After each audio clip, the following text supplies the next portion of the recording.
Salut les amateurs de thé, je vous retrouve aujourd'hui dans un décor un petit peu différent pour vous présenter mes thés terminés de ces derniers temps. Il y en a un certain nombre, on va essayer de se dépêcher. Alors je vais commencer par la marque Le Palais des Thés. Alors on a fini à la maison la tour de thé type Earl Grey. Donc il y avait quatre petites boîtes de 30 grammes chacune, soit 120 grammes de thé. Donc des petites boîtes comme ça. Donc il y avait un rooibos qui était pas trop mal. Le thé des Lords que moi je trouve trop fort en fait.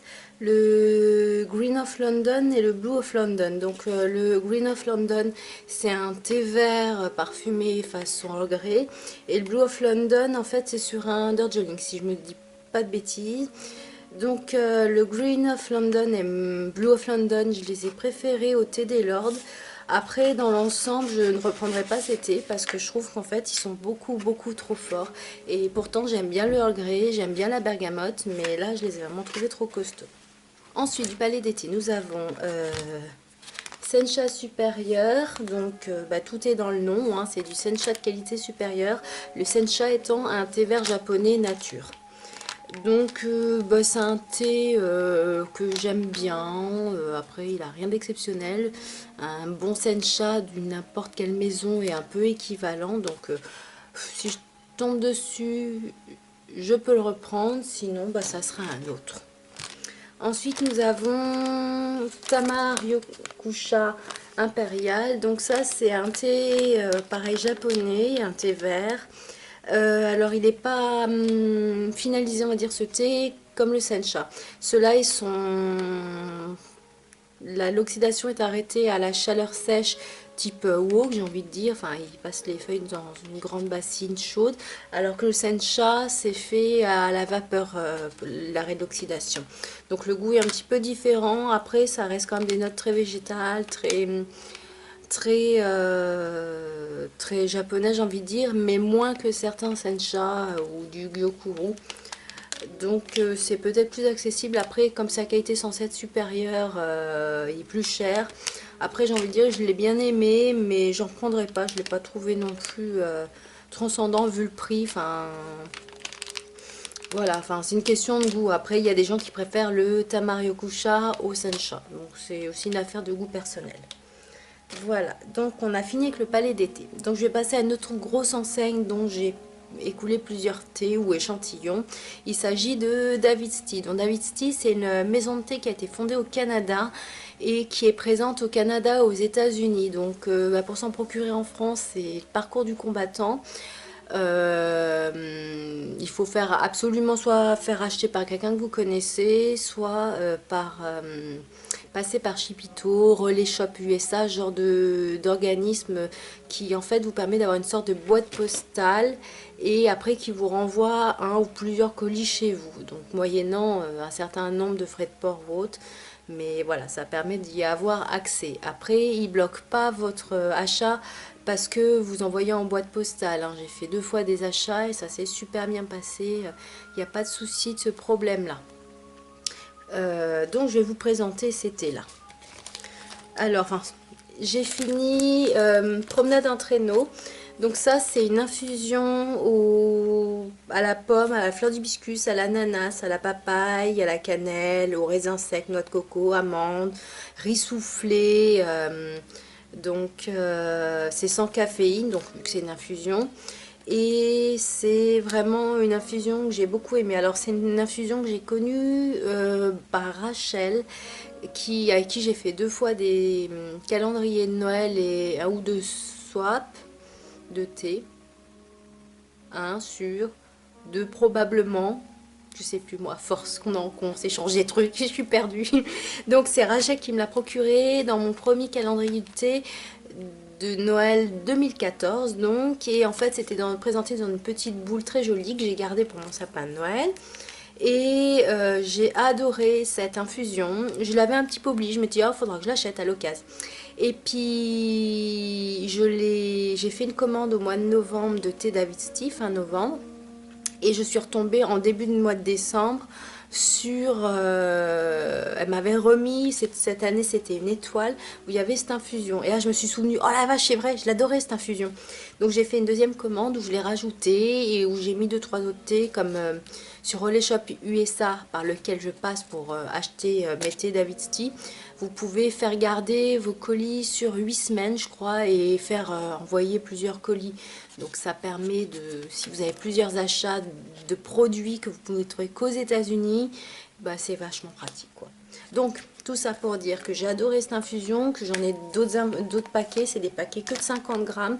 J'en ai facile 2 autres, plus un que Rachel m'a fait parvenir de 100 grammes récemment parce qu'elle s'en était achetée ou elle en a reçu et elle l'a goûté, elle l'a pas aimé à cause de l'hibiscus, elle a craint. Du coup, sachant que moi je l'adorais, elle m'a demandé si ça m'intéressait, je lui ai dit oui, pas de problème. Et en échange, moi je lui ai envoyé 100 grammes du jardin d'Orient du Palais d'été. Voilà, c'est parce qu'elle, pareil au Canada, c'est compliqué de se procurer du Palais d'été, donc on a fait un échange de bons procédés. Voilà, j'avais dit que je m'étalerais pas, c'est dur, hein. Ensuite, ce sont des échantillons que j'ai reçus grâce à ma commande, justement David's Tea, parce qu'on vous propose 3 échantillons parmi une sélection à choisir. Donc c'était d'abord Forever Nuts, qui est noix magique en français pour les Canadiens. Donc c'est une infusion avec de l'amande, de la pomme, de la cannelle et il y a de la betterave qui est, on sent pas le goût mais qui colore l'infusion. Donc ce que j'en ai pensé, elle est pas trop mal. Après cette infusion, elle est un peu culte chez David's Tea. Elle est bonne, mais j'ai pas compris qu'elle soit aussi culte. Vous voyez, promenade en traîneau, je l'ai vraiment beaucoup plus aimée. Après, oui, potentiellement, je pourrais en acheter à l'occasion, mais elle n'est pas sur ma priorité, quoi.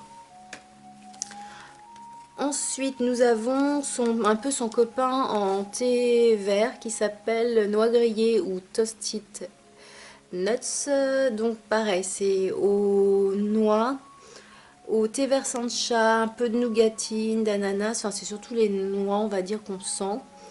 Et par contre le goût de noix se sent bien mieux que sur l'infusion. Je l'ai trouvé agréable. De là à dire que je vais en racheter tout de suite, non, mais c'est sur ma wishlist à l'avenir. Le dernier petit échantillon, c'est Parfait fraise rhubarbe ou Strawberry Rhubarb Parfait. Alors, excusez-moi pour mon accent anglais, je fais ce que je peux. Donc c'est une infusion là aussi que j'ai eu en échantillon, que j'ai beaucoup aimé. Il a été sur ma wishlist et en fait là je viens de passer une commande David's Tea avec les nouveautés du printemps qui sont, enfin, qui promettent d'être vraiment très très très sympas. Donc je l'ai mise dedans parce que je l'ai vraiment bien aimé. On sent bien la fraise et la rhubarbe. Et en thé glacé, je pense, enfin en infusion glacée pour l'été, je pense que ça doit être fabuleux. Voilà, donc on a fini avec les David's Tea. Ensuite, ça va être un peu de tout, un article après l'autre. Donc nous avons d'abord le Breakfast Tea de Destination Premium. C'est une marque de thé que vous pourrez retrouver dans les magasins bio, je crois. Donc bah, c'est du thé bio. C'est du thé petit déjeuner, c'est un mélange de thé noir broken façon britannique, hein. Il n'y a rien de très surprenant, il est bon. Je peux le reprendre à l'occasion. Après, c'est le genre de thé où je suis pas difficile, je peux le prendre un peu n'importe où, hein. Là, ça me gêne beaucoup moins. J'ai peu de révélations, à part celui de qu'on a pris à Édimbourg, de étiquette, qui est vraiment sympa, qui est un petit truc en plus, mais bon, bah, là, pour en avoir, ça va être compliqué. Ensuite, on a fini Marabout de Théodore. J'ai coupé le sachet, ça prenait moins de place. Donc, c'est du rooibos aux arômes de caramel. Mon homme a bien aimé parce que c'est lui principalement qui boit du rooibos. Après, de là, on reprend. Il y tient pas plus que ça, donc on reprendra. Ensuite, nous avons du chai noir de Lushan que j'ai terminé.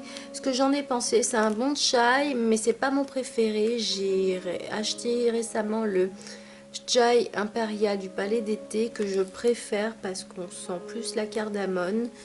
Là, le mélange, il y a pas mal de Bah, c'est bien équilibré en fait, mais je préfère l'autre parce que je sens mieux la cardamone. Et là, c'est une histoire d'affaire de goût personnel, de mélange d'épices, hein. Là, faut goûter, faut trouver son chai, hein. Mais il est bon dans l'absolu, hein. Moi, je le conseillerais. Ensuite, nous avons Fragola du Jardin d'été, non, du thé, qui est une boutique de thé à Grenoble. C'est une infusion de fleurs d'hibiscus, de pommes, de fleurs de soucis, d'écorce de cynorrhodon, et c'est surtout à la fraise. Donc c'est une infusion à la fraise et à la rhubarbe qui est différente de celui de David Tea. Je trouve qu'il est un petit peu différent. Celui-là est plus frais. L'autre, il y a un côté plus gourmand, plus biscuité.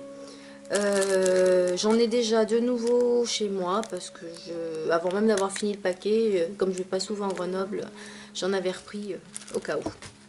Et le dernier thé que je vais vous présenter, c'est un échantillon que le site saveurthé.fr m'a envoyé. Il y a de la poussière. C'est un thé blanc aromatisé pomme, coin et poire. En fait, via mon blog, Saveurthé m'a proposé de m'envoyer un échantillon pour goûter, que je découvre cette marque et éventuellement en parler sur mon blog. Donc j'ai mis du temps pour boire ce thé. Je l'avais reçu début décembre, puis pour tout un tas de choses personnelles, j'ai pas pu le boire avant. Déjà quand je l'ai reçu, j'avais la crève. Après, ma maman est décédée et après, il y a eu toute la paperasse, il y a eu plein de choses. Donc je l'ai bu il y a peut-être 15 jours à peu près. J'ai fait un article sur mon blog, donc vous pourrez le retrouver facilement. Je l'ai beaucoup aimé. Alors pour l'instant, je ne commanderai pas chez eux. C'est pas que je le ferai jamais, hein. Je le ferai pas parce que pour l'instant, les thés qu'ils proposent, les thés qui m'intéressent, j'ai des thés similaires. Il faut que je les écoule d'abord. Après, quand je les aurai écoulés, je vais y réfléchir. Mais pour l'instant, je suis un peu coincée sur mon stock. Voilà, je sais, j'ai commandé du David Tea, mais David Tea propose des parfums vraiment que on n'a pas en France. Ils font beaucoup d'infusions et ça m'intéresse que le soir. Poussière. Parce que le soir, je ne peux pas, boire de théine, sinon je dors pas. Donc c'est aussi pour ça que je commande chez David Tea en fait. Voilà. Donc tout ça pour dire que Saveurthé, il est bien testé, commandé, testé. Il propose des petites quantités, ça c'est super. Il propose des quantités de 20 grammes et tout. Donc c'est bien pour prendre juste une petite quantité pour se faire une idée. Voilà. Et bien sur ce, les amateurs de thé, je vous dis à très bientôt. On va se retrouver d'ici une quinzaine de jours pour la box envoûtée si tout va bien. En attendant, je vous fais plein de gros bisous et à bientôt.